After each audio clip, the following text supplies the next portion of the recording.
Have you ever wondered if your mind holds a power far greater than what you've been told? A power so old, so profound, that for centuries it was kept hidden under layers of fear and ridicule. Imagine someone whispering to you, thoughts are not just ideas, they are vibrations. They shape matter. They build the fabric of reality. If you had heard this 100 years ago, you might have been called delusional, or worse, dangerous. But today, science and spirituality are slowly pointing to the same conclusion, and the ancient Egyptians, guided by the wisdom of Thoth, knew it thousands of years ago. I wasn't always aware of this. A few years ago, I was broke, anxious, and exhausted. I felt trapped in a cycle that had no exit. Waking up each day felt like stepping into the same prison walls, no matter how hard I tried to change things on the outside. Maybe you know this feeling too, of living a life that doesn't feel like yours. And yet, here I am, living a reality I once thought was impossible. I work on my own terms, I earn what I need, and more importantly, I feel a peace that no amount of money could buy. What changed? Not the outside world. The world didn't suddenly become easier or kinder. The only thing that shifted was my vibration. I stopped trying to think my way out of problems and started learning how to emit frequencies. That may sound strange, but stay with me, because this is not a motivational trick. It's not positive thinking. This is the physics of consciousness, the emerald teachings attributed to Thoth, the master of wisdom, writing, and hidden knowledge. Begin with a principle that sounds simple but changes everything once you understand it. Nothing rests. Everything moves. Everything vibrates. This is not poetry. This is law. Every particle in the universe is in motion, from the tiniest atom to the largest galaxy. And if everything vibrates, then your thoughts, your emotions, your very state of being are also vibrations. They are not abstract. They are measurable, tangible frequencies. Now here's the part that's both liberating and terrifying. The vibration you hold most often determines the reality you experience. Just like a radio, you are constantly broadcasting and receiving signals. Most of us just don't realize we are the antenna, the transmitter, and the tuner all at once. When you vibrate at the frequency of fear, lack, or doubt, your perception tunes into stations that echo those exact experiences. You see more reasons to be afraid. You attract more situations that confirm your doubts. It feels like life is against you, when in truth, you are simply tuned to the wrong station. This is why ancient teachers kept this knowledge secret. Imagine a world where every person knows they can consciously shape reality by choosing their frequency. That world would no longer be easy to control. So the teaching was disguised, coded in myth, buried in alchemy, and hidden in spiritual texts. But every now and then, a whisper of it survived, carried by teachers like Thoth, Hermes, Trismegistus, or other mystics across cultures. And now you are hearing it too, not as an abstract philosophy, but as something you can begin to test in your own life, because the truth is, you don't have to blindly believe. You can practice, you can experiment, and the results will speak louder than any teaching. But here's the challenge. Before you can wield this power consciously, you need to understand how it's already being used unconsciously. Right now, without realizing it, you are vibrating in ways that create your current reality. Think of it like driving a car while blindfolded. The engine is powerful, but without awareness, it takes you in circles or into walls. That explains the cycles we feel trapped in. So let me ask you, Have you ever noticed how one negative thought in the morning spirals into a whole day of frustration? Or how one small act of kindness can shift your entire mood, and suddenly the world seems brighter? That is vibration at work. Tiny signals amplified into entire realities. In this series, I'm going to take you step by step through the process. I used to shift my own life. You'll learn how to interrupt the loop of negative frequencies, how to recalibrate your inner antenna, and how to consciously broadcast the vibration of the reality you want to live. But I need to warn you, the most powerful technique, the one that truly bends reality, is something I'll only reveal at the end. Not because I want to tease you, but because if you use it incorrectly, it can cause more harm than good. For now, here's what I want you to remember as we close this first part. You are not broken. You are not powerless, and you are not stuck in randomness. You are vibration. You are frequency. And that frequency is shaping the fabric of your experience, moment by moment. So take this thought with you. Nothing rests. Everything moves. Everything vibrates. This is not just a saying. It is the key to unlocking the prison you thought was real. In the next part, we'll look directly at how this law has been working against you, and why your mind often feels trapped in patterns that seem impossible to escape. Let's go deeper.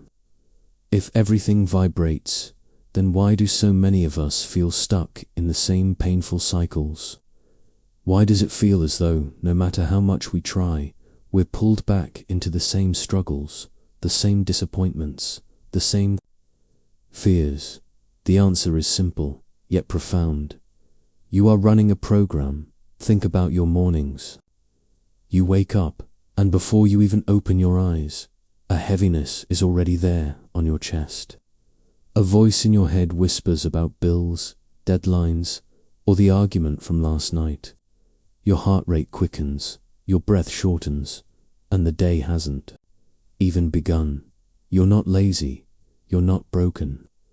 What you're experiencing is the vibration of an invisible loop running in your subconscious. This loop is not personal, it's ancient. Your mind, in its effort to protect you, has been trained to prioritize threats. For survival, this was useful. Our ancestors needed to be alert to danger. But in the modern world, this protective mechanism has become a prison. You don't need to fear a tiger in the bushes, yet your mind reacts to emails, traffic, and social conflict as if your life were in danger. Here's the tragic part. This loop feeds itself. It vibrates at the frequency of fear and scarcity, and when you attune to that station, you see more reasons to be afraid. Your perception filters the world through survival mode. It's like wearing glasses that only highlight danger. Even when opportunities or kindness are present, they fade into the background, invisible to your mind. The ancient initiates understood this condition and gave it a name: prima materia, the lead. They weren't speaking of physical metal.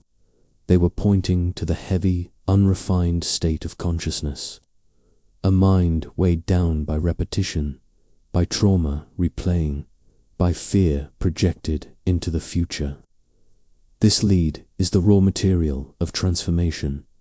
The alchemists spoke of turning lead into gold. But the great work was never about laboratories and furnaces. It was about consciousness. The true alchemy is the transmutation of the mind. To take that dense, reactive state and purify it into awareness, clarity, and freedom. Gold was always a metaphor for awakened consciousness, radiant, light, and incorruptible. Perhaps you recognize this in your own life. You try to make changes, start a new habit, leave behind a toxic relationship, apply for a new job. For a while, it seems like you're moving forward, But then, somehow, you slip back. Old patterns resurface. Old doubts whisper. It feels like something inside you is pulling you backward, back to what is familiar. That something is the loop. The subconscious mind values safety above happiness, and to it, familiar equals safe, even if familiar is painful. So you remain in what I call the comfort zone of suffering. It's not comfortable at all, but it's predictable. And predictability is what the subconscious craves. Recognizing this is the first crucial step. It's like turning on a light in a dark basement. Imagine living your whole life in that basement, surrounded by chains, cobwebs, and mold. You think this is just what life is. But then, one day, someone hands you a flashlight. You see the chains for the first time. You see the mold. And you realize the door was never locked. The prison was an illusion. Most people never get this far. They live and die in that basement, believing the loop is who they are. But once you've seen the program, you cannot unsee it. That realization is already the beginning of freedom. Now, here's where most people make a mistake. Once they recognize the loop, they try to fight it with willpower. They try to suppress negative thoughts, to argue with their mind, to resist fear. But fighting the loop is like trying to put out a fire with your bare hands. The more you struggle, the more the flames consume you. Suppression only strengthens the program. The truth is, you cannot destroy the loop by force. You must dissolve it. And dissolving begins not with confrontation, but with vibration. Just as lead must be melted before it can be purified, your mental patterns must be softened, dissolved, before they can be transmuted into gold. This is where the wisdom of Thoth guides us again. The Hermetic principle says, nothing rests, everything vibrates. Which means even your darkest thoughts, even your heaviest emotions, are vibrations that can shift. Nothing is permanent. No loop is unbreakable. The question becomes, how do you dissolve this lead? How do you gently break the cycle without burning yourself in the process? That is where the first tool comes in. A technique as simple as it is counterintuitive. Instead of wrestling with your thoughts, you bypass them entirely. Instead of confronting the loop, you flood your senses with a higher vibration. This method is called sensory flooding, and it is the doorway out of the basement. It is the moment you step into a new frequency before the old program has a chance to tighten its grip. And that is exactly what we will explore in the next part of this journey. In the last part, we uncovered the loop, that subconscious program pulling you back into fear and scarcity. You saw how it works like faulty software, always scanning for threats, replaying old traumas, keeping you stuck in survival mode. And we left with a question. If the loop feeds itself, how do we interrupt it without fighting it head-on? Here's the answer. You don't fight the loop, you dissolve it. Most people, once they notice negative thoughts, try to push them away with willpower. They argue with their mind. They repeat affirmations they don't believe. They tell themselves to just think positive. But willpower is a terrible match for subconscious programming. It's like trying to hold back an ocean wave with your hands. The harder you resist, the stronger the tide. So instead of fighting, we take a different path, a counterintuitive one. We overwhelm the loop by flooding the senses with a vibration so strong that the old frequency has no choice but to yield. This is sensory flooding, and the key to making it work is timing. The most powerful moment is the very first second of your day. Before your conscious mind fully wakes, Before the avalanche of worries and habits start rolling downhill, you step in and set the tone. Think of your mind as a freshly tuned instrument at dawn. If you leave it unattended, the strings will quickly slip back into old tension. But if you pick up a tuning fork first thing and strike it, you align the instrument before any discord can creep in. That's what sensory flooding does. Here's how it works in practice. Tomorrow morning, before you even touch your phone, before you scroll news or messages, put on your headphones. Press play on something that carries the vibration you want to install. It might be a guided meditation, a piece of uplifting music, or a talk from a teacher whose words awaken a sense of possibility in you. It doesn't matter what you choose, as long as it resonates. The goal is not the content alone, but the frequency it carries. Every word, every note, every tone transmits vibration. When you let it wash over you in that vulnerable morning state, your whole system begins to resonate with it. This is the Hermetic principle in action. Nothing rests. Everything vibrates. If everything vibrates, then you can consciously introduce a new vibration into your field, and it will begin to override the old one. Just like lighting a candle in a dark room, the darkness doesn't fight back. It simply dissolves at first. This practice might feel odd. Your mind may try to wander back to its familiar worries. You may even resist, thinking, this is too simple. How could it change anything? But keep going. With repetition, something subtle begins to shift. The heaviness that used to greet you each morning starts to lift. The thoughts that once cascaded into panic lose their grip. You find yourself with space to breathe, space to choose. And here's the beauty. This technique doesn't require belief. You don't have to convince yourself it will work. Just like a shower cleans your body whether you believe in it or not, sensory flooding cleanses your mind through vibration alone. You simply allow it to happen. Of course, this practice is not a permanent cure. It's like taking a painkiller when you have a headache.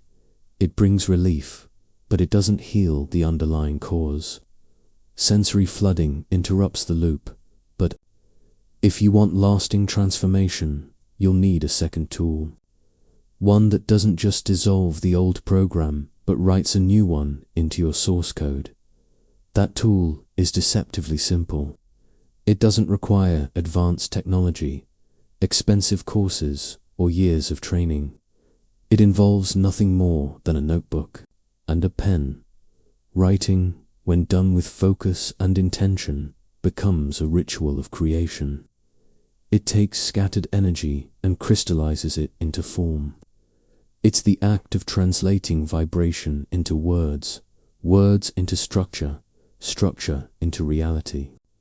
And this is where the real alchemy begins. But before we move into that next practice, let me leave you with this invitation. Tomorrow morning, gift yourself 5 minutes. Instead of feeding your mind the noise of the world, flood it with a higher frequency. Let your ears, your nervous system, your entire body be bathed in a vibration that uplifts you. Don't analyze it. Don't resist it. Just receive it.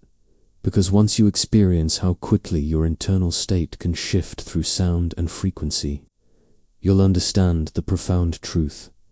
You are not a prisoner of your mind. You are the conductor, and with the right notes, you can change the entire symphony of your day. In the last part, we explored sensory flooding, how flooding your senses with a higher vibration first thing in the morning interrupts the loop of fear. It's powerful, but as we said, it's temporary. Like a shower, it cleans you for the moment, but you'll need something deeper if you want lasting transformation. That brings us to the second tool. One so simple, it's easy to dismiss. A notebook and a pen. You might wonder, how can writing change my vibration? How can a Few lines on paper shift the frequency of my life. The answer is in the way writing interacts with consciousness. When you write by hand, your mind can't multitask. It's forced into single-pointed focus, and in that focus lies the power of transmutation. I call this practice the magic book, not because the book itself holds any supernatural power, but because of what happens inside you when you use it. The magic is in the act, in the way vibration turns into words, words turn into feelings, and feelings reshape the patterns of your mind. Here's how you practice it. Each day, choose a quiet space. It might be your favorite chair at home, or a corner in a coffee shop, or even a park bench. Put on some music that lifts your mood, something light, expansive, alive. Then open your notebook and begin to write, in as much detail as possible, about the small wins from the day before, not grand achievements, not things that sound impressive on social media, just the tiny, real moments that went right. Maybe you woke up before the alarm and felt rested. Maybe your coffee was perfect, warm in your hands. Maybe a stranger smiled at you on the street, and for a moment you felt seen. Describe these moments with texture. Write about the smell, the sound, the color, the warmth. As you write, let yourself feel them again, because the goal is not the words themselves. The goal is the vibration they carry back into your body. Most people fail when they try to keep a gratitude journal because they treat it like a checklist. They write 3 things quickly and move on, disconnected. But the power is not in the list, it's in the feeling. Writing is not about being grateful in a moral sense. It's about shifting your nervous system into the frequency of appreciation.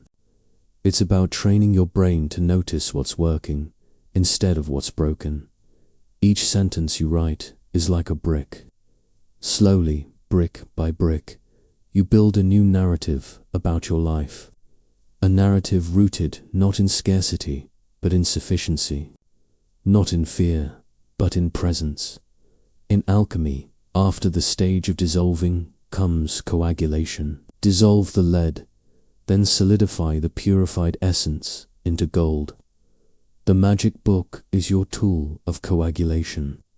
After sensory flooding dissolves the heavy patterns of the morning, writing crystallizes the new vibration into form. It gives it weight, structure, permanence. Think of it this way. When you leave thoughts floating in your head, they're like mist. They come and go, shapeless and fleeting. But when you write them, they condense, like vapor becoming water, water becoming ice. They take form, and that form reshapes you. Over time, this practice becomes a kind of emotional rehearsal. Every day you are practicing the feelings of your desired reality. You are anchoring them into your nervous system until they become your natural state. And when that happens, your external world begins to reorganize around it. Opportunities, people, synchronicities. They start to appear not because you're forcing them, but because your antenna is tuned differently. But here's the key. Don't do this mechanically. Don't write because you should. Do it as an intimate ritual. Light a candle if you want. Play your favorite song. Order your favorite tea. Make it something you look forward to. Because the more love you bring to the act, the more love the act returns to you. At first, you may not notice much. A week in, you may think, is this working? But stay with it. After a month, subtle changes emerge. You'll catch yourself noticing beauty in places you once ignored. You'll realize you're less reactive, less stuck in fear. After 2 months, external receipts start arriving, small miracles that confirm your shift. Money where you didn't expect it, support from surprising places. conversations that feel divinely timed. This is the true work of alchemy, not chasing gold outside, but creating gold within, then letting it reflect outward. So here is my invitation tonight. Begin your magic book. Write one page about yesterday, focusing only on what worked, what felt good, what made you smile. Don't worry if it seems small or silly. Just write and feel it. Do this daily and watch how your perception and then your reality begins to transform. In the last part, we explored the magic book, how writing anchors appreciation into your nervous system, turning fleeting moments into solid bricks of a new story. That practice begins to change your inner vibration. But how does that inner shift connect to the outer world? How does a notebook filled with small wins translate into money, opportunities, or love appearing in your life? To answer that, I want you to picture a radio. Right now, countless stations are broadcasting all around you. One plays classical music, another heavy metal, another news. They all exist in the same air, right here, right now. But what you hear depends on one thing: which frequency your radio is tuned to. Reality works the same way. Every possible experience, joy, scarcity, abundance, loneliness, love is broadcasting, all at once. You are both the antenna and the tuner, and the station you pick up is determined by your dominant emotional frequency. If you are vibrating at fear, self-doubt, or resentment, you are tuned to the station of scarcity, and on that station you'll encounter more reasons to feel afraid, more evidence of lack. It's not that the other stations don't exist. It's that, for you, they're functionally invisible. You can't perceive them. This is the Hermetic Law of Correspondence. As within, so without. As above, so below. Your inner state filters your outer experience. Change the filter, and you change what you can see, hear, and receive. Let me give you an example. Imagine two people walking down the same street. One is tuned to fear. They notice the graffiti, the broken glass, the stranger's angry face. The other is tuned to appreciation. They notice the sunlight on the buildings, the rhythm of footsteps, the kindness in a stranger's smile. Same street, same moment, different realities because of different frequencies. This is why practicing appreciation in your magic book matters so much. Each time you write about a tiny win, you are tuning your internal dial a little closer to the station of abundance. Over time, this becomes your new default, and as your station shifts, reality begins to respond. When your inner frequency changes, the world sends receipts. These receipts might look like an unexpected check, a chance meeting with someone who becomes important, or a new idea that sparks a breakthrough. They are the universe's way of confirming, yes, you've tuned to a new station. This is not wishful thinking, it's resonance. Just as two tuning forks set side by side will begin to vibrate together, your vibration attracts experiences that resonate with it. Opportunities that were always there become visible. People on the same frequency suddenly cross your path. Synchronicities, those moments that feel too perfect to be accidents, start happening regularly. At first, these signs may feel small, a conversation that uplifts you, a bill that gets paid with surprising ease. But as you keep practicing, the signs grow louder, clearer, undeniable, and the more evidence you gather, the stronger your faith becomes. This is when you're ready for the advanced step, because once you've proven to yourself that your inner state can shift your outer experience, you can move from reacting to reality into creating it deliberately. This is where the practice of scripting begins. Scripting takes the magic book to the next level. Instead of only recording what has happened, you begin to write your future as if it has already unfolded. You describe it in vivid detail, with texture and emotion, as though you are remembering a memory that already exists. I remember the feeling of holding the keys to my new home. I can still hear the applause the day I gave that talk. But doing this, you are not asking for something you don't have. That would vibrate lack.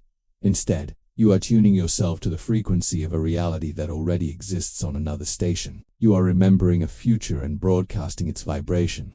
Now, the Hermetic teachings speak of masters who could move through planes of existence by adjusting their vibration. On a personal scale, scripting is your way of doing the same. You become the author of your future, not metaphorically, but vibrationally. And here's the secret. It works because your subconscious doesn't know the difference between a vividly imagined memory and a real one. When you write your future, as though it has happened, and you feel the emotion in your body, your subconscious accepts it as true. And when your subconscious accepts it, your vibration shifts. And when your vibration shifts, reality follows. So here's what I invite you to do. Continue your magic book, but add a new section. Alongside your daily wins, write one page about a future event, as though you are remembering it. Be as detailed as you can. See the colors, hear the sounds, feel the emotions, and let it be joyful, playful, exciting. Because when you tune your antenna to that future, you begin to pick up the broadcasts that match it. People, opportunities, they align with the station you've chosen. Lord, scripting the practice of writing your future as if it has already happened. By doing this, you are tuning into the vibration of a reality that already exists and aligning yourself with it. But now, we come to the most important revelation of all, because here's the truth. The real power was never in the notebook. It was never in the music, the meditations, or even the techniques themselves. These were training wheels, tools to guide you. The true power has always been you. You are the antenna. You are the architect. You are the transmitter whose vibration shapes the reality you experience. Think of the struggles we often label as illnesses of the mind: anxiety, depression, addiction, insecurity. Yes, they may have biological layers, but at their root, they are habits of frequency. Patterns of vibration repeated so often they become an identity. But here's the liberating truth. Habits can be changed. Frequencies can be shifted when you deliberately train your mind to hold appreciation, love, and power. You are not just masking symptoms, you are healing the vibration at its source. And when that source shifts, everything downstream begins to transform. The outer world reorganizes itself in response to your new signal. This is why the Hermetic texts said, God is mind. The universe is thought made visible. Consciousness is not a byproduct of matter. Matter is a byproduct of consciousness. Modern science is slowly catching up to what mystics like Thoth taught thousands of years ago. Reality is mental. It is built on vibration. Think about it. Every object around you, the chair you sit on, the phone in your hand, the house you live in, all began as thoughts in someone's mind. Someone imagined them, felt them, and brought them into being. You are literally surrounded by materialized vibrations. Once you see this, you can never again believe you are powerless. You realize you are not a leaf blown by the wind. You are the wind itself. You are not just reacting to life, you are creating it. And this changes everything, because from this point on, the question is no longer, how do I get what I want? The question becomes, what vibration am I choosing to hold right now? When you shift your focus from wanting to being, you unlock the true law of resonance. The universe does not give you what you ask for. It reflects what you are. Your frequency is the request. Your life is the response. And so the real forbidden knowledge is not hidden in temples or secret books. It is hidden in plain sight inside you. You are the philosopher's stone the alchemists were searching for. The transmutation of lead into gold is the transformation of your own consciousness, from fear to love, from scarcity to abundance, from doubt to clarity. This is the great work. This is the real alchemy.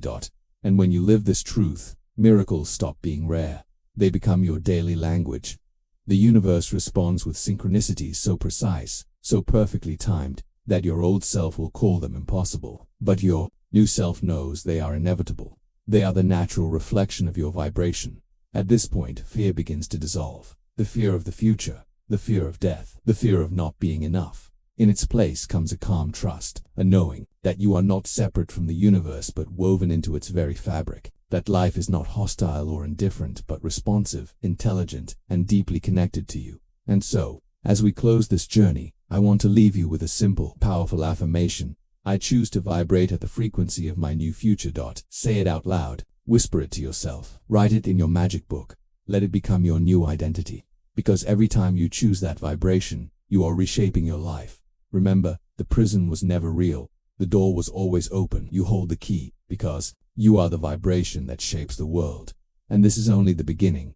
Asterisk, if this message resonates with you, don't keep it to yourself. Share it with someone who needs to hear it. Say the affirmation. I choose to vibrate at the frequency of my new future. And let's create a wave of new vibrations together. The universe is listening. The universe is responding. And your new reality is already on its way.